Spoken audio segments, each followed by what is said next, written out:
Hello and welcome you all to let's crack it the Vishay Gupta. तो guys video को पूरा देखिए, एंड तक वीडियो को देखिएगा। इसमें सब चीज़ें बताई गई हैं, बहुत अच्छे से आपको समझाया गया है, तो आप इसको पूरा अंत तक जरूर देखिएगा। जो भी आपको डाउट आता है, कोई इसमें अगर सजेशन है, फीडबैक है, तो उसको कमेंट सेक्शन में कमेंट करके जरूर बताइएगा। चैनल को सब्सक्राइब जरूर कर दीजिएगा अगर आपने चैनल को सब्सक्राइब नहीं किया है यूट्यूब पे। और टेलीग्राम का लिंक आपको वीडियो के डिस्क्रिप्शन में मिल जाएगा, तो टेलीग्राम को जरूर ज्वाइन करिए। फ्री टेलीग्राम चैनल है, उसको ज्वाइन करना बहुत ज़रूरी है। सारे अपडेट्स वहीं पे आते हैं, सब चीज़ें वहीं पे मिलती हैं, तो उसको ज्वाइन करना बहुत बहुत ज़्यादा ज़रूरी है। कोई भी डाउट है, कोई भी फीडबैक है, तो उसको कमेंट सेक्शन में कमेंट करके जरूर बताइएगा। Hello and welcome you all to let's crack it with Vishay Gupta. तो ये है वर्ल्ड ज्योग्राफी में the solar system and the सन।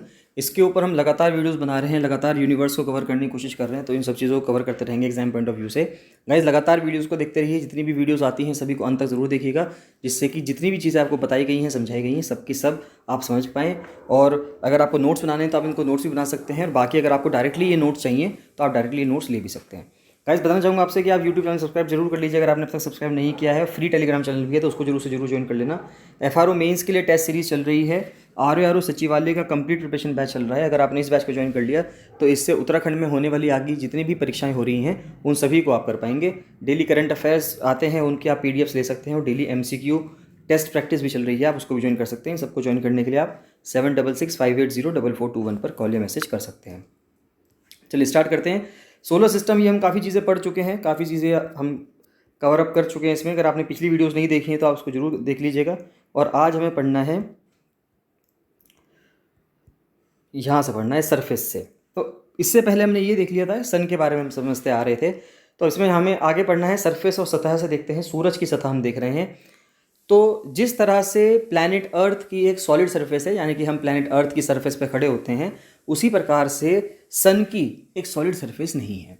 जिस तरह से पृथ्वी के पास एक सॉलिड सरफेस है, सन के पास नहीं है, क्योंकि सन एक हॉट प्लाज्मा एक बॉल है, तो उसके पास ये फैसिलिटी नहीं है।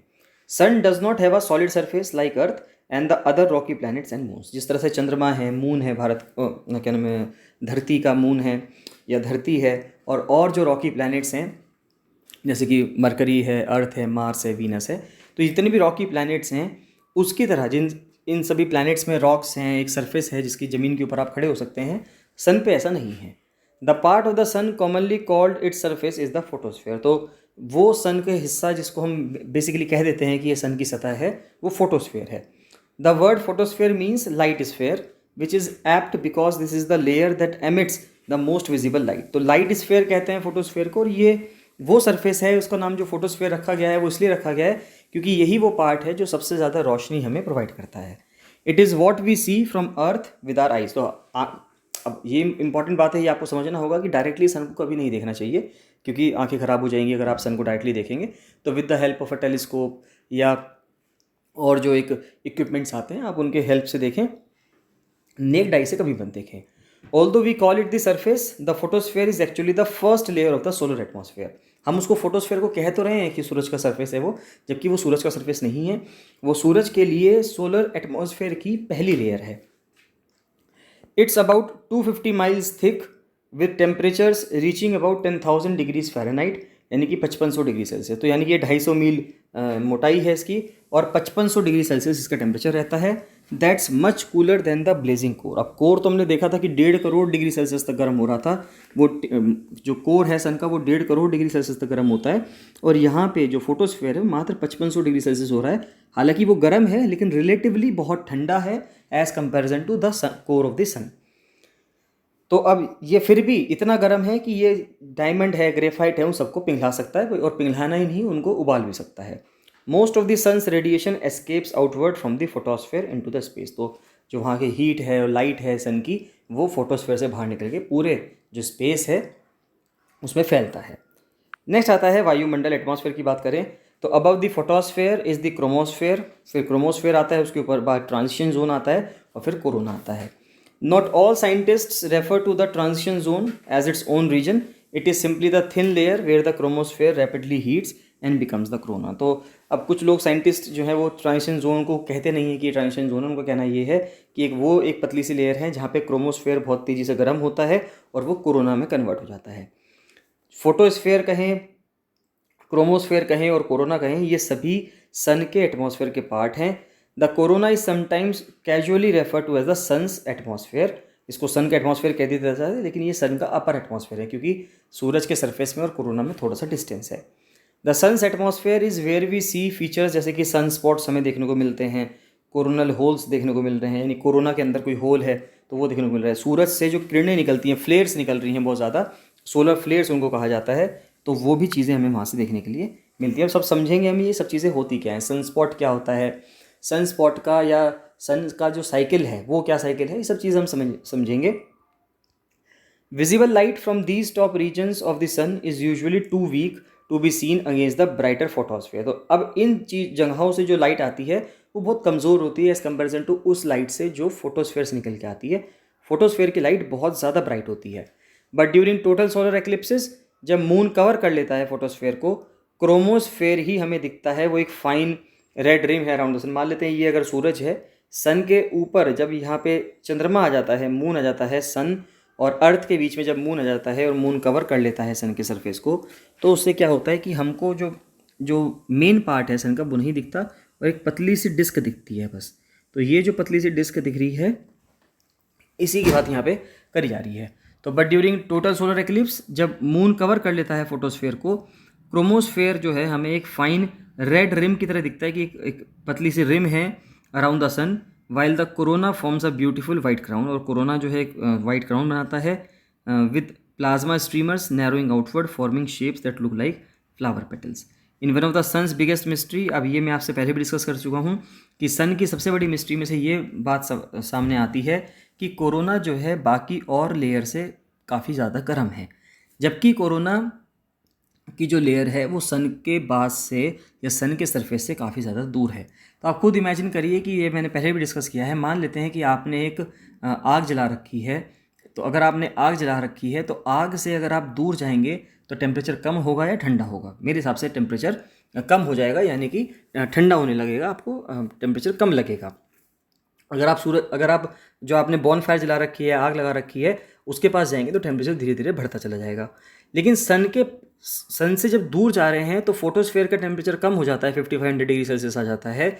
लेकिन फोटोस्फेयर से और आगे जाएंगे कोरोना, तो कोरोना का टेम्परेचर एक्चुअली में कम होना चाहिए था, लेकिन वो टेम्परेचर बहुत ज़्यादा बढ़ के 20 लाख डिग्री सेल्सियस तक पहुँच जाता है।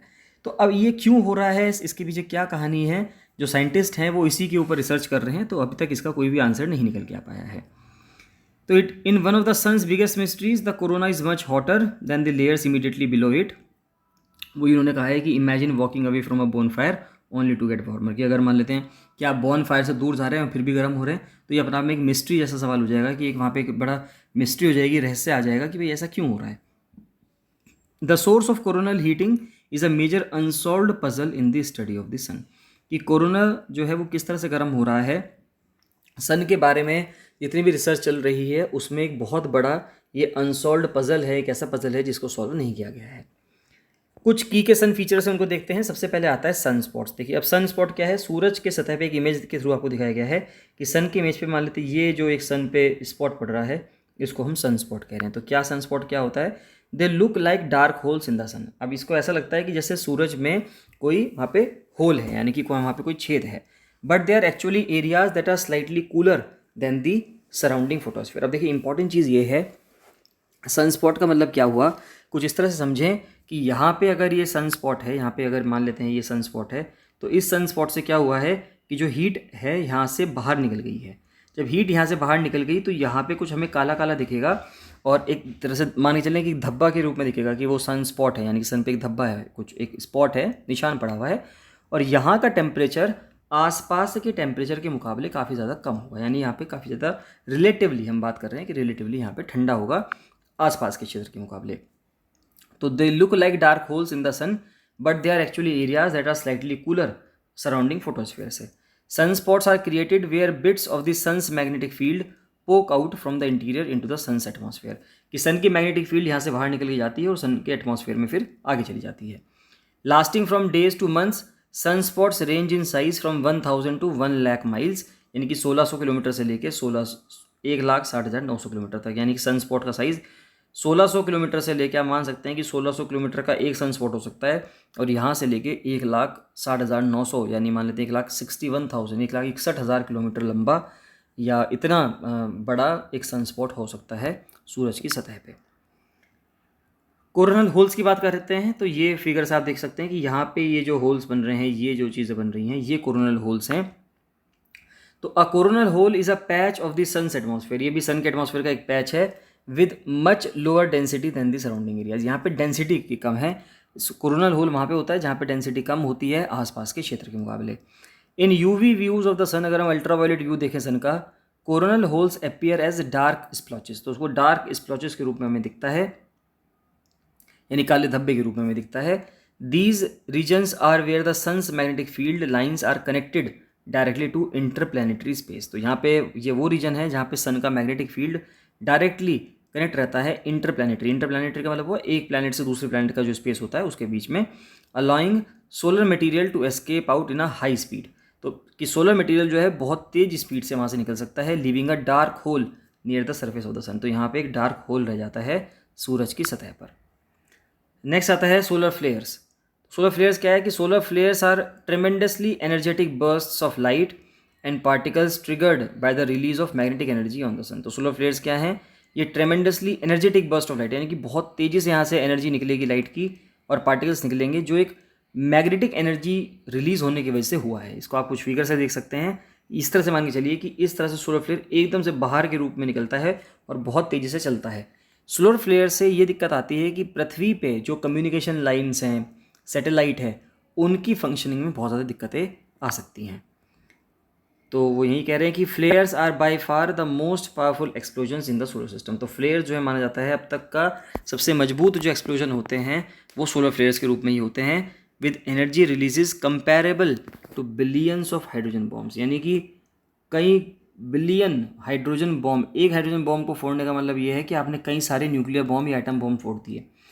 और हम कह रहे हैं कि कई सारे हाइड्रोजन बॉम्ब फोड़ने का मतलब आप समझ सकते हैं कि धरती तो क्या, कितने भी प्लैनेट्स होंगे, अगर कहीं पे आप करेंगे तो सबके सब तबाह हो जाएंगे, कुछ नहीं बचेगा वहाँ पे।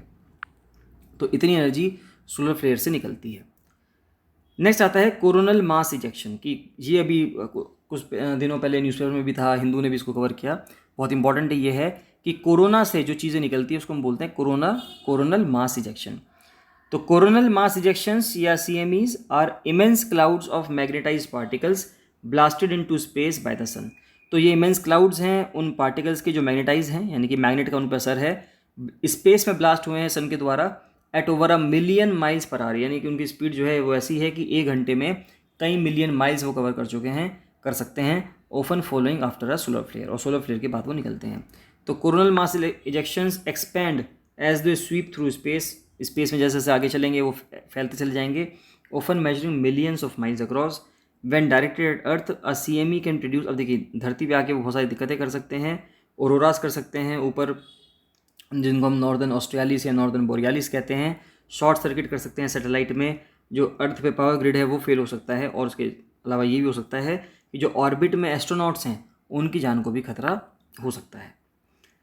अब नेक्स्ट आता है सोलर प्रोमिनेंस। तो अगर हम सोलर प्रोमिनेंस की बात करें तो prominence is a snake like structure. एक स्नेक लाइक स्ट्रक्चर होता है जो कि ठंडा और डेंसर सोलर मटेरियल से बनता है, these suspended above the sun surface by a strong local magnetic field. तो ये कुछ होता है सोलर प्रोमिनेंस। आप देख सकते हैं कि ये कुछ सोलर प्रोमिनेंस है, ये कुछ स्नेक लाइक स्ट्रक्चर है जिसका बन रहा है।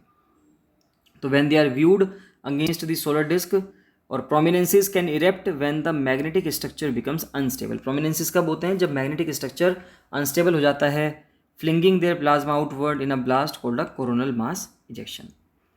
नेक्स्ट आता है स्पीक्यूल्स। अब देखिए ये बहुत इंपॉर्टेंट है, कुछ नुकीले कांटे की तरह रूप में हम मान सकते हैं कि ऐसे ऐसे बाहर की तरफ निकले हुए हैं। तो ये होता है, अगर आप देखें तो इसको हम क्या कहेंगे, इसको हम कहेंगे स्पीक्यूल्स। तो क्या होता है अगर हम देखें तो at any given moment as many as 10 million, 10 million का मतलब हो गया 1 करोड़, तो 10 million wild jets of solar material burst up from the sun surface. तो किसी भी मोमेंट में देखें 1 करोड़ से भी ज़्यादा अचानक से ये स्पीक्यूल्स निकलते रहते हैं, known as spicules. These grass like tendrils of plasma erupt as fast as 60 miles per second. इतनी तेज स्पीड चलते हैं कि 100 किलोमीटर 1 सेकेंड में कवर कर लेते हैं, और 6000 मील यानी 9700 किलोमीटर ये पहुंच जाते हैं कोलैप्स होने से पहले। यानी कि इतनी तेज स्पीड से निकलते हैं, यू कैन नॉट इमेजिन, या हम इमेजिन भी करें तो बहुत इमेजिनेशन से भी बहुत ज़्यादा तेज स्पीड है। नेक्स्ट आता है मैग्नेटोस्फेयर। तो मैग्नेटोस्फेयर से हम नेक्स्ट वीडियो में कवर करेंगे गाइस, उसके बाद उम्मीद करते हैं खत्म हो जाएगा, फिर आगे हम क्यूपर बेल्ट है, ऊट क्लाउड, इन सब चीज़ों को कवर करेंगे डिटेल में। कोई भी आपको डाउट आता है, कोई भी आपका सजेशन है, फीडबैक है, तो आप उसको कमेंट सेक्शन में कमेंट करके जरूर बताइएगा। चलिए बाकी मिलते हैं नेक्स्ट वीडियो में। So thank you and bye bye.